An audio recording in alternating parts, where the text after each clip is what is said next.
Sports car racing remains a popular way for automakers to advertise themselves and their vehicles, with the mindset of win on Sunday, sell on Monday, still going strong. This has led to many race cars being approved by Ford and made available to the public. In this video, we will highlight the 6 best race cars from Ford of the 1960s. 1963.5 Ford Galaxie 500 Lightweight. In mid-1963, Ford wanted to make its full-sized Galaxie faster.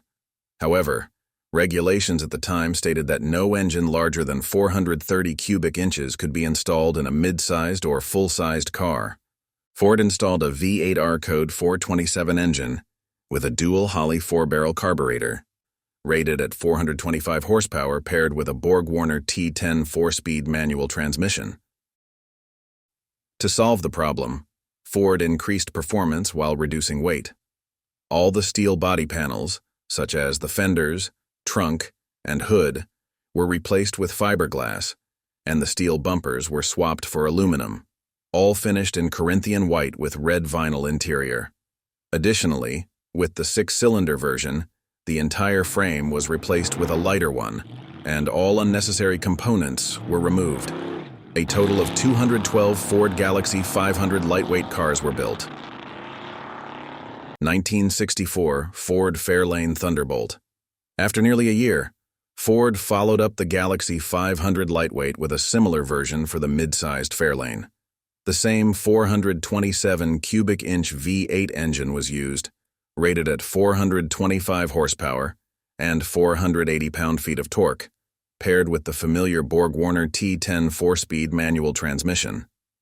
The Superstock version produced 650 horsepower. Thunderbolt had Ford's standard lightweight features, including fiberglass body panels and the removal of unnecessary components, bringing the car's curb weight to just 3,225 pounds.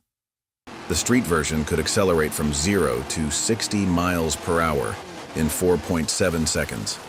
A total of 100 Ford Fairlane Thunderbolt cars were produced in 1964. 1966 Ford Fairlane 500 XL Lightweight. Similar to the 1964 predecessor, the next generation 1966 Ford Fairlane was introduced. The 427 side-oiler V8 engine, which had been tested and proven, was used once again, producing 425 horsepower and 480 pound-feet of torque, coupled with the top-loader 4-speed manual transmission. The rest of the process included removing common unnecessary components, such as many soundproofing parts and using fiberglass body panels. While the exterior design wasn't the main highlight of Ford's original race cars, the Fairlane 500 Lightweight could be any color, as long as it was white. The 1966 Ford Fairlane 500 XL Lightweight was built to NHRA standards, with only 57 units produced. The 427 Lightweight upgrade added over $2,000 to the base price. 1969 Ford Mustang Boss 429. The 1969 Boss 429 was never considered a true race car. Its purpose was to homologate the 429 cubic inch V8 engine, which would be used in the Ford Torino and Mercury Cyclone twins, to compete against the Dodge Charger Daytona and Plymouth Superbird Mopar aero-bodied cars in NASCAR. Since the Mustang's body wasn't large enough to fit the massive V8, Ford's subsidiary Carcraft was hired to modify the car. The engine featured a lightweight camshaft, smoke pump, and smaller carburetor, producing 375 horsepower and 450 pound-feet of torque, a number thought to be underrated. However, with a few adjustments, power could reach 600 horsepower. The engine caused a significant weight distribution issue, so Ford researched a mid-engine layout for the Boss 429. Over 2 years, 1,357 Boss 429 cars were produced. 1969 Ford Mustang Boss 302. Like the Boss 429, the Boss 302 was based on the 1969 to 1970 Ford Mustang. However, unlike the Boss 429, which was designed for NASCAR, The Boss 302 was approved for Trans Am racing, with a displacement limit of 305 cubic inches.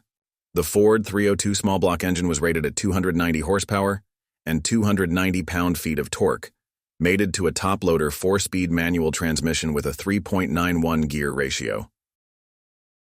Carcraft, Shelby American, and NASCAR team owner Bud Moore helped develop the race version, which included high-performance aluminum heads, 2 Holley Dominator 4-barrel carburetors, and several other modifications compared to the street version, boosting output to 470 horsepower. The car wasn't built for drag racing, but still achieved impressive 1/4 mile times of 12.9 seconds. A total of 1,628 units were produced, including 10 race cars. 1964 Ford GT40. The Ford GT40 is one of the most iconic American cars ever produced. While all previous models were passenger and muscle cars, this was a full-on race car designed to compete with Ferrari at Le Mans. After a few unsuccessful attempts, the Ford GT40 won Le Mans 3 times in a row, ending Ferrari's winning streak. The Ford GT40 also had a street-legal variant, with spoke wheels, floor mats, and luggage space available in both left-hand and right-hand drive. Like the race version, the street GT40 was equipped with various Ford V8 engines ranging from 255 to 427 cubic inches, and was based on the Lola Mk6 chassis. Street versions were based on the Mark I and Mark III variants, and had a ZF 5-speed manual transmission. A total of 31 Mk1 streetcars and 7 Mk3 streetcars were built, while 105 GT40s were made for racing purposes. Which car impresses you the most? Leave a comment so we can discuss it together. And now don't forget to like, share, and subscribe so you won't miss the next video.